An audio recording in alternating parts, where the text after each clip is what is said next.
Hey queens, and happy Women's History Month. It is March.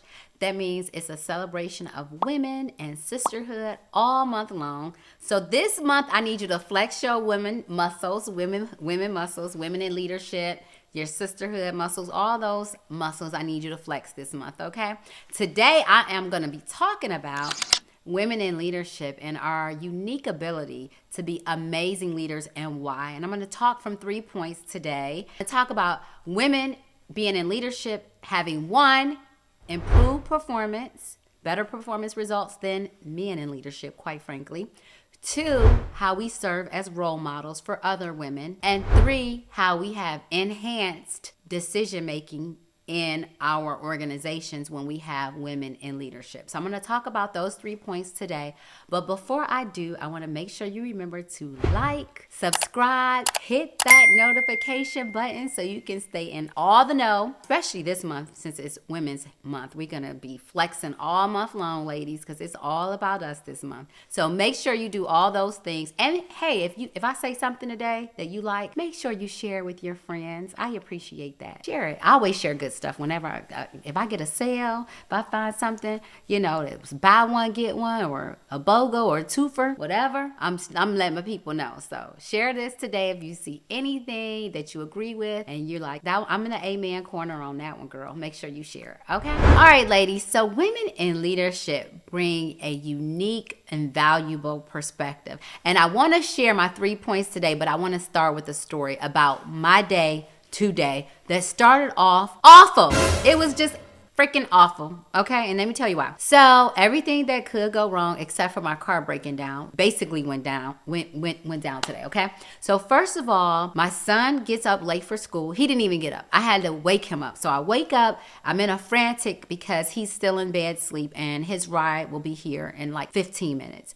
And he has not done anything. So I wake him up, rush him out, get him out the door, and I'm like, phew, okay, now I can get the little one together. I go to get the little one together and just happen to glance at my phone and see my calendar that tells me, oh, my son, who I just rushed out the door, has an orthodontist appointment at 8 o'clock. And it's now 7:30. So, of course, I'm trying to catch him and his friend on the way to school. Hey, just stop at the closest restaurant. Chick-fil-A was it. I'm going to pick you up from there. I go to think I'm going to pick him up and say, I'm going to order you some Chick-fil-A since you're there. You can get you and your brother some food. I'm going to pick you up and blah, blah, blah. Can't find my phone now after I just ordered Chick-fil-A. I can't find my phone. And now I'm looking for my phone. I'm frantic because now he is about to be late for this 8 o'clock ortho appointment. So I just leave out the house without the phone to go get him so I can get him back to the ortho appointment. He's late now for the ortho appointment. Thank God they still saw him. But now I'm driving around with no phone, knowing that I have an appointment today, a meeting that's on Zoom. So I can take it from my phone if I need to.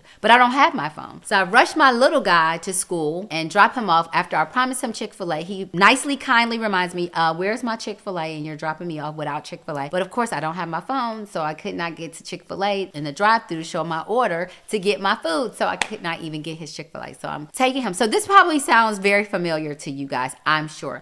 I forgot the point about my son on his way to ortho gets a call from his tutor who says, hello, it's 8:15 and you're supposed to be here for your tutoring session. And my son told me, I have study hall on that day, so that'll be a good day to miss the first class because it's study hall. Fails to mention that he's scheduled a tutoring session with his tutor. So his tutor is upset. This is the second session he's missed. I'm going to cancel him. I have other people on that wait list waiting for that 8:15 slot. And I am about to have a breakdown, a meltdown right now, right? So I come back home, find my phone, go back to the ortho, get my child to take him to a doctor's to school now after his doctor's appointment, and only to get to the parking lot and now it's like 9:25 and my 9:30 call is getting ready to start. And so I am like crazy frantic. So I call the tutor, who is also a woman and a mom, and I cry to her, please do not fire my child and quit on us. We need you. You're the only thing I have left. I'm almost feeling like a single mom here,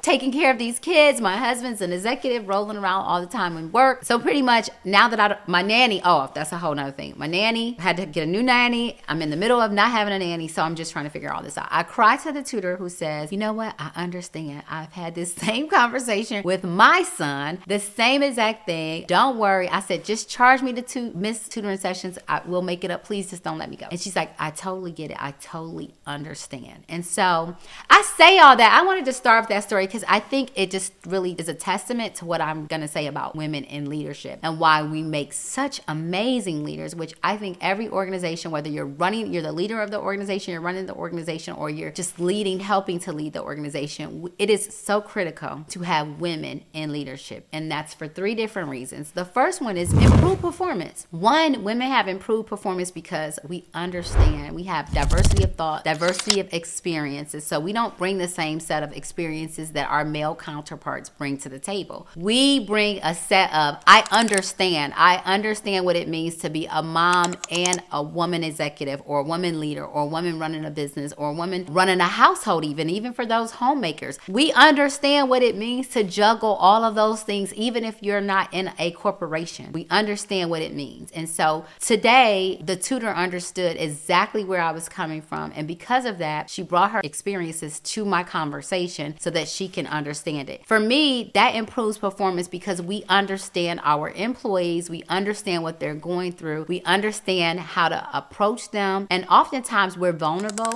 and transparent. And because of that, we get other data and other information that, quite frankly, our male counterparts would not even get because they're not vulnerable. They don't show transparency. They don't say, I messed up. I did this. I dropped the ball. And when people see us being vulnerable and transparent, they're often able to say, you know what? So do I. I get it. Just like the tutor today said, I understand that. I have the same conversations with my son. I get it. So because of that, I'm going to be more likely to stay on her team as an employee. I'm going to be more prone to perform for her, to make sure that I'm there for her, because she understands when I'm having a moment that she allows me to have that moment. So I'm more prone to be a better employee for her, to make sure that she shines, to make sure that she shows strong, because she also understands and empathizes with me. Okay. So that's first thing, the improved performance. And just because women, we're amazing, we're going to always give our best foot, show our best foot. So we just have better performance when we have women in leadership, because we're usually better able to get better performance from people, better commitment, better loyalty from our employees. So that's the first thing. Number 2 is role models. There is something about women seeing other women that boost our confidence, our self-esteem, our belief in ourselves, that we too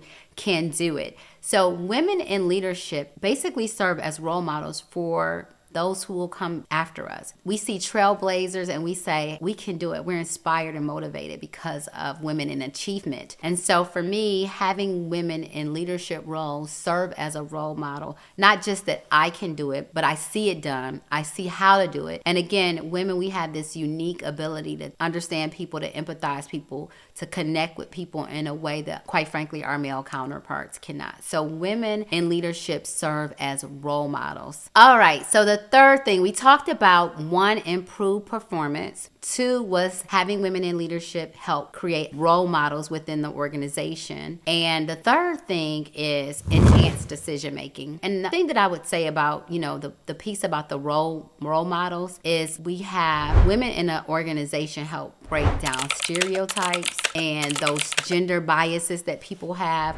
about women being able to, one, either have great results, great impact. So when we see women in those roles, it helps break down the barriers and the stereotypes that often exist in organizations that don't have amazing women leadership. Women leaders make great decisions, and part of it is because of their keen emotional intelligence. Women have great EQ. We have great ability to connect with people socially and emotionally, and because of it, when we process information and data and break down information and data, we often break it down based on our experiential learning and our experiences. And what's great is that women can also tie in, I'm a mother, so I have a son. I can be an advocate for men or boys in the organization, or, those folks. And I can also be an advocate for women, where I don't want to talk about men and that they don't have that ability. But I think because women are nurturers and we have our boys and we have our sons, we have a better ability to represent the whole, to make sure that we're representing all boys and men within organizations, as also girls and women. So I just think it's because of our motherhood and our ability to nurture, we're able to represent all folks, all people within an organization well, because we just have that great, emotional intelligence that allows us to be great decision makers, taking in all information, processing all that information and breaking it down into how can we leverage X